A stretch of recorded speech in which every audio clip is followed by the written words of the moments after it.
तो दोस्तों, मैं चंद्र ब्लॉग में आपका स्वागत करता हूं। और देखिए, इस समय मैं जो है नेपाल के काठमांडू में थमनी में रुका हुआ हूं और वहां से मैं अब पशुपतिनाथ मंदिर के दर्शन करने जा रहा हूं। तो चलिए चलते हैं, बने रहिए मेरे साथ चंद्र ब्लॉग में और आप भी पशुपतिनाथ मंदिर जी के दर्शन करिए।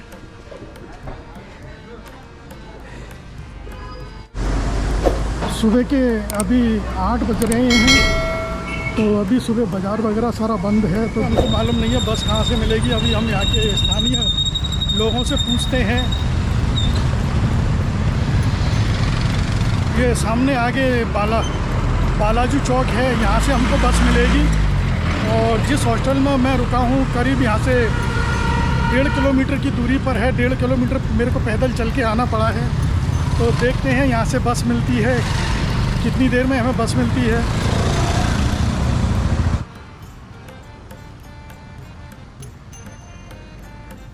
हमें दोस्तों ये बस मिल गई है, जो कि ये बस पशुपतिनाथ के वहाँ छोड़ेगी और इसका चार्ज जो किराया है 30 रुपये लिया जा रहा है।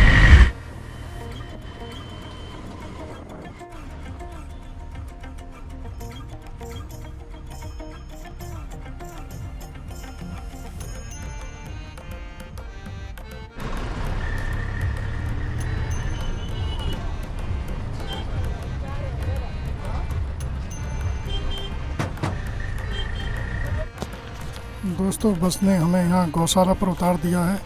गौशाला से हमें पैदल जाना है। दोस्तों, बस से उतरने के बाद अब हमें कुछ ही दूर पैदल चलना पड़ेगा पशुपतिनाथ मंदिर के लिए।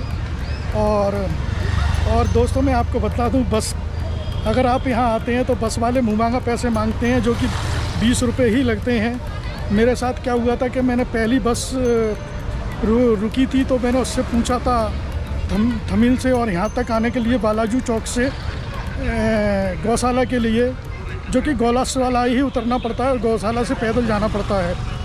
तो उस बस वाले ने मुझे बताया 50 रुपये। मुझे पहले ही मालूम था कि 20 रुपये लगते हैं। फिर दूसरी बस आई, उसने बोला 40 रुपये। मैंने कहा नहीं भैया, 30 रुपये लगते हैं। उसने चलो 30 दे देना, बैठो। मैं बैठ गया। तो मैं अंदर जब शूट कर रहा था, मेरा कैमरा देख करके फिर मुझसे उसने 20 रुपये ही लिए। तो बालाजी चौक से, तो आप थमनेल से आते हो, बालाजी चौक से बस पकड़ते हो तो आपको 20 रुपये लेगा। गौशाला उतरना पड़ेगा। गौशाला उतरने के बाद आपको फिर पैदल यहाँ टेम्पल, पशुपतिनाथ टेम्पल के लिए जाना होगा। यहाँ पर ये दूर दूर से जो बसें आती हैं, ये पार्किंग लगी हुई है। और ये वनकाली उद्यान, इसमें टिकट लगता है जाने का। अगर समय मिला तो हम जाएंगे इसमें।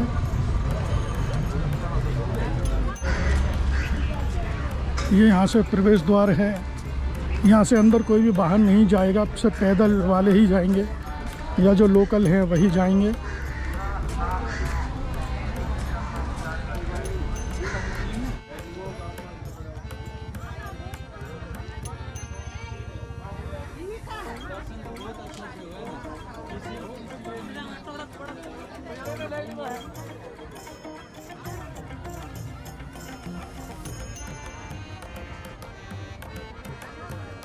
तो ये मेरे आप पीछे देख रहे हैं, ये पशुपतिनाथ मंदिर का मुख्य प्रवेश द्वार है। तो इसके अंदर जब चलते हैं, हम अपनी मंजिल के करीब आ गए हैं। काफ़ी सालों से हमें इंतज़ार था इस धार्मिक तीर्थ स्थल पर आने का और पशुपतिनाथ जी के दर्शन करने का। तो चलिए चल रहे हैं, अंदर चलते हैं।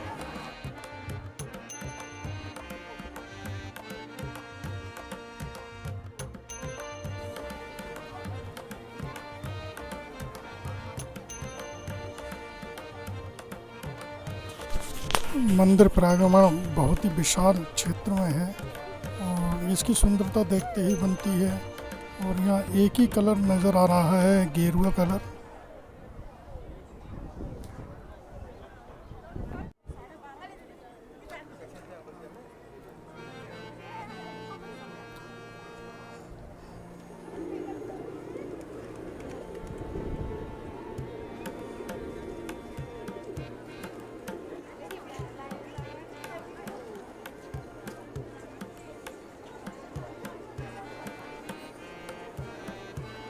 सामने जो आप देख रहे हैं वो मेन गेट आ गया है पशुपतिनाथ जी मंदिर का।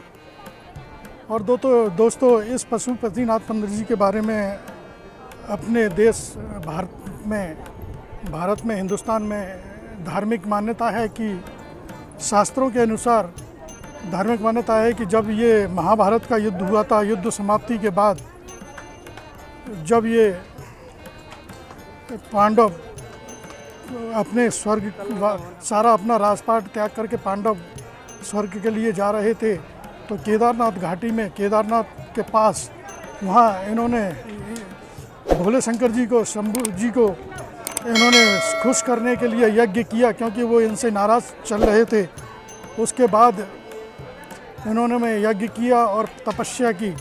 उसके बाद जब उन्होंने दर्शन तो दिए लेकिन एक भैंसे के रूप में, तो फिर भी इन्होंने भीम ने पहचान लिया उनको। तो भीम ने पहचानने के बाद उनको पकड़ा और उनकी पूंछ पकड़ ली थी। तो पूंछ पकड़ने के साथ ही वो ज़मीन में समा गए थे। पूंछ भीम के हाथ में रह गई थी, तो और उनका बाकी का हिस्सा, सर वाला हिस्सा जो है पशुपतिनाथ नेपाल में आकर के निकला। तो इसलिए यहाँ पर इसको पशुपतिनाथ महादेव के नाम से जाना जाता है।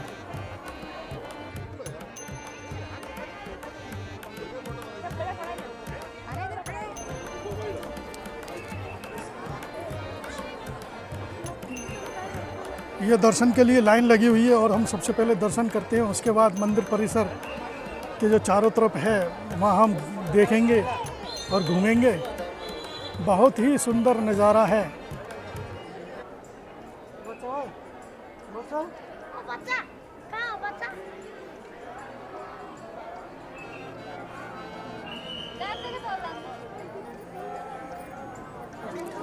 ये ऊपर जाके देखते हैं सीढ़ियाँ कहाँ जा रही हैं, क्योंकि श्रद्धालु काफ़ी ऊपर भी जा रहे हैं। दोस्तों हमने मंदिर में पशुपतिनाथ जी के दर्शन कर लिए हैं और वहाँ पर वीडियो फोटोग्राफी करना दंडनीय अपराध है, इसलिए वहाँ बहुत ही शक्ति है, तो इसलिए हमने वीडियो नहीं बनाया। और यहाँ देखिए श्रद्धालु यहाँ हवन पूजन कर रहे हैं और ये इसमें जो हवन कर रहे हैं इसमें गन्ने का उपयोग किया जा रहा है, गन्ने को चढ़ाया जा रहा है। यहाँ है कुछ प्रथा इसकी।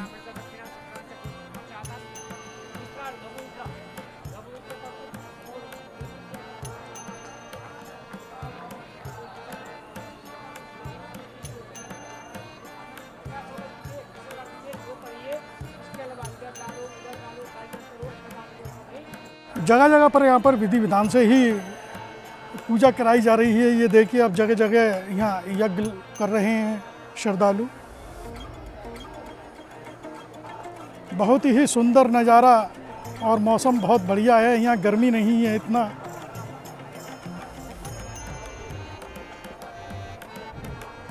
और जो आप सामने देख रहे हैं ये मंदिर के मुख्य प्रवेश द्वार पर दर्शन के लिए जा रहे हैं।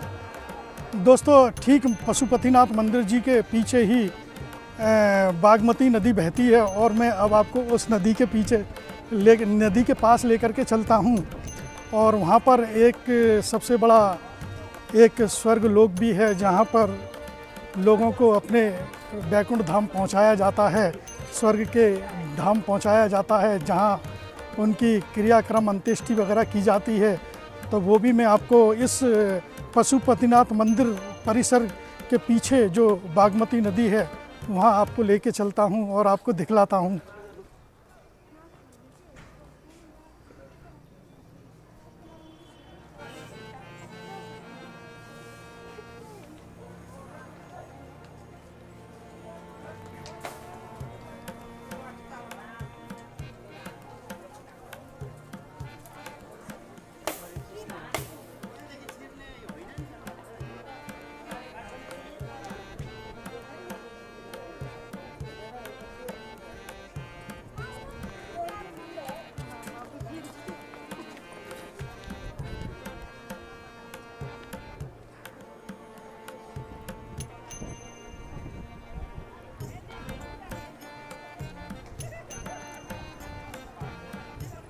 ये देखिए मंदिर सामने, ये पशुपतिनाथ जी का मंदिर और ये बागमती नदी, और इसके ठीक पीछे ही यहाँ पर शमशान घाट है जहाँ पर अंतिम संस्कार की प्रक्रिया की जा रही है।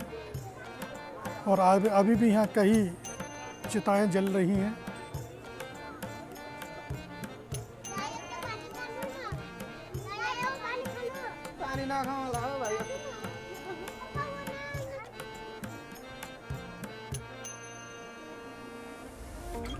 दोस्तों मंदिर में तो वीडियो फोटोग्राफी वर्जित थी, तो हम नदी की तरफ आकर के ये हमने पशुपतिनाथ मंदिर का मुख्य मंदिर है, ये उसका वीडियो लिया है। और ये देखिए ठीक मंदिर परिसर से लग कर के और ये चिता जल रही है।